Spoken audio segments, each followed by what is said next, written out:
নমস্কার, সুরজিৎ মান্না ক্রিয়েশনস চ্যানেলের পক্ষ থেকে তোমাদের সবাইকে সুস্বাগতম। আশা করি তোমরা সকলে ভালো এবং সুস্থ আছো।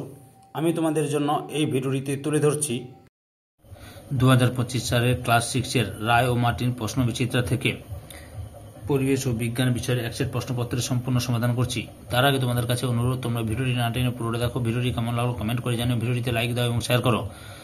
তোমরা আমার এই চ্যানেলের মাধ্যমে ক্লাস 6-এর রায় ও মার্টিন প্রশ্নবিচিত্রা থেকে 2025 সালের দ্বিতীয় ইউনিট টেস্টের জন্য বা সেকেন্ড ইউনিট টেস্টের জন্য ভূগোল, ইতিহাস, বাংলা এবং পরিবেশ ও বিজ্ঞান এই সমস্ত বিষয়ের সমাধান পাবে। অলরেডি আমি ইতিহাস এবং ভূগোলের সবগুলো সেট আলোচনা করে দিয়েছি। তোমরা ওই ভিডিওগুলো দেখতে চাইলে আমার চ্যানেলের প্লেলিস্টে গিয়ে দেখে নাও, নাহলে এই ভিডিও ডিসক্রিপশনে তার লিঙ্ক দেওয়া আছে, ওখানে ক্লিক করে দেখে নিতে পারো। আলোচনা শুরু করছি 216 নম্বর পেজে 6 নম্বর স্কুল নীল নলিনী বিদ্যা মন্দির এইচএস এই স্কুলের প্রশ্নপত্রের সেটটি সলভ করছি। অলরেডি আমি 5 পর্যন্ত স্কুল 5 নম্বর স্কুলের বা 1 থেকে 5 নম্বর স্কুলের প্রশ্নপত্রের সেটগুলো আলোচনা করে দিয়েছি। তোমরা ওই ভিডিওগুলো দেখতে চাইলে আমার চ্যানেলের প্লেলিস্টে গিয়ে দেখো, নাহলে এই ভিডিও ডিসক্রিপশনে তার লিঙ্ক দেওয়া আছে, ওখানে ক্লিক করে দেখে নিতে পারো। 1-এর দাগে সঠিক উত্তরটি নির্বাচন করে লেখো। প্রথমে রয়েছে বস্তু দৈর্ঘ্য মাপার একক হলো অপশান সিতে মিটার। 2 নম্বরে বস্তুর উষ্ণতা মাপার একক হলো অপশান বিতে কেলভিন। 3 নম্বরে লোহার সঙ্গে ক্রোমিয়াম মিশিয়ে অপশান বিতে স্টেনলেস স্টিল। 4 নম্বরে জলের গভীরতা বাড়লে চাপ অপশান এতে বাড়ে। 5 নম্বরে রক্ত জমাট বাঁধতে সাহায্য করে অপশান সিতে অনুচক্রিকা। 6 নম্বরে ড্রপার ব্যবহার করে পেনের কালি ভরা সম্ভব হয়, যে কারণে তা হলো অপশান সিতে বায়ুমণ্ডলের চাপ। 7 নম্বরে মার্বেল পাথর হলো এক ধরনের অপশান এতে পরিবর্তিত শিলা। 8 নম্বরে বায়ুচাপ মাপার যন্ত্রটি হলো অপশান এতে ব্যারোমিটার। 9 নম্বরে একটি আগ্নেয় শিলার উদাহরণ হলো অপশান বিতে গ্রানাইট। 10 নম্বরে চলস্য অস্থিসন্ধি দেখা যায় অপশান ডিতে এদের কোনোটি নয়। 2-এর দাগে এক কথায় উত্তর দাও। প্রথমে রয়েছে খনিজ তেলের প্রধান উপজাত দ্রব্য কি? ন্যাপথা। 2 নম্বরে 1 পাউন্ড সমান কত গ্রাম? 453.59 বা 454 গ্রাম। তারপর 3 নম্বরে পতাকায় হাওয়া লাগলে তাতে ঢেউ খেলে ঘটনাটি বিজ্ঞানের কোন নীতির উদাহরণ? বার্নৌলির নীতি। 4 নম্বরে দাঁতের সাদা ছোপের কারণ কি? ফ্লুইডের বিষক্রিয়া। 5 নম্বরে কোনো বস্তুর ভর কোন যন্ত্রের সাহায্যে মাপা হয়? সাধারণ তুলা যন্ত্র। 6 নম্বরে একটি টানা বলের উদাহরণ দাও। ঘরের ভেতর থেকে দরজা খোলা বা রবার ব্যান্ডকে টেনে লম্বা করা।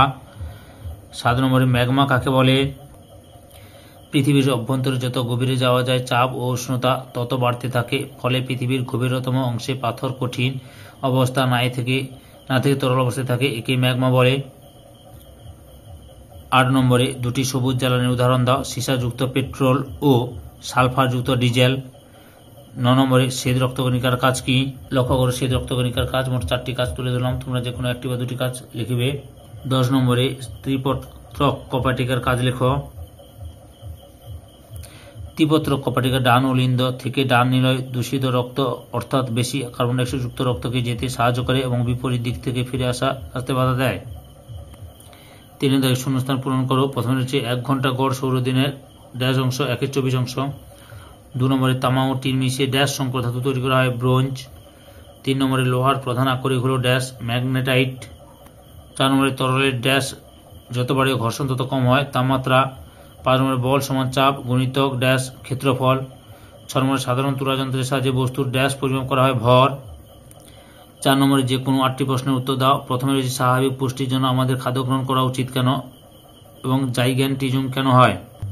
উত্তরটি লক্ষ্য করো। স্বাভাবিক পুষ্টির জন্য আমাদের খাদ্য গ্রহণ করা উচিত কারণ খাদ্য গ্রহণের মাধ্যমে আমাদের দেহের বৃদ্ধি, ক্ষয়পূরণ, রোগ প্রতিরোধ ক্ষমতা বৃদ্ধি ও শক্তির চাহিদা পূরণ হয়।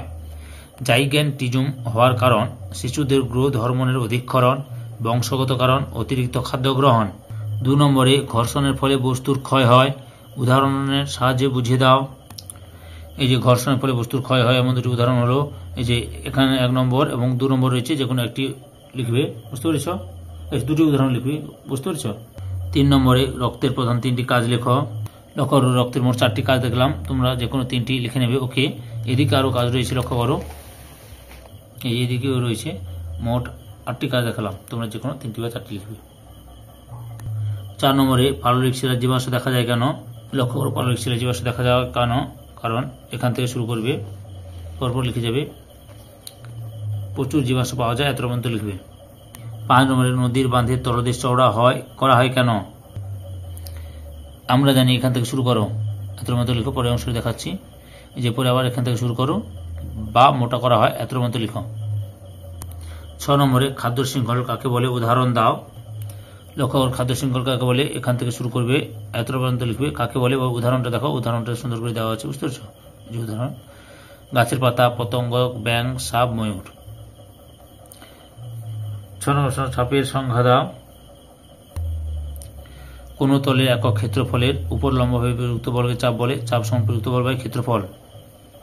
প্রমাণ বায়ুচাপ বলতে কি বোঝায়? লক্ষ্য করো, প্রমাণ বায়ুচাপ কাকে বলে, যে এখান থেকে শুরু করবে, এত পর্যন্ত লিখবে। এই যে প্রমাণ বায়ুমণ্ডলের চাপ সমান 76 সেন্টিমিটার 12 স্তম্ভের সমান, চাপের সমান। পরের প্রশ্ন, বার্নৌলির নীতিটি লেখো। এই যে এখান থেকে শুরু করবে, এত পর্যন্ত লিখবে।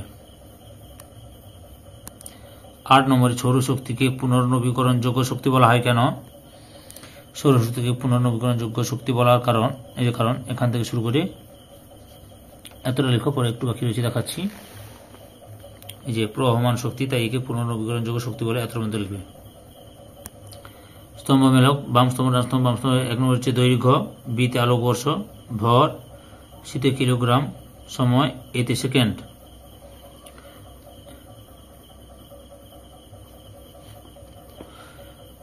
10 নম্বরে উদ্ভিদের বৃদ্ধি পরিমাপ করা হয় কোন যন্ত্রের সাহায্যে?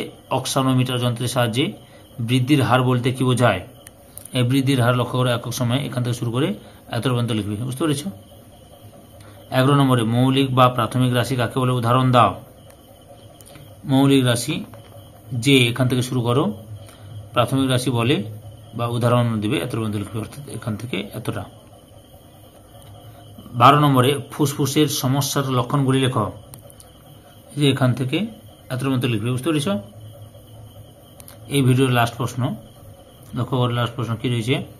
মানুষের হৃৎপিণ্ডে একটি চিত্র অঙ্কন করে কমপক্ষে 3টি অংশ চিহ্নিত করো। এই যে হৃৎপিণ্ডে একটা ছবি দেখেছ, এর মধ্যে যে কোনো 3টি অংশ চিহ্নিত করবে। সম্পূর্ণ ভিডিওটি দেখে আমার চ্যানেলে পাশে থাকার জন্য তোমাদের সবাইকে অসংখ্য অসংখ্য ধন্যবাদ।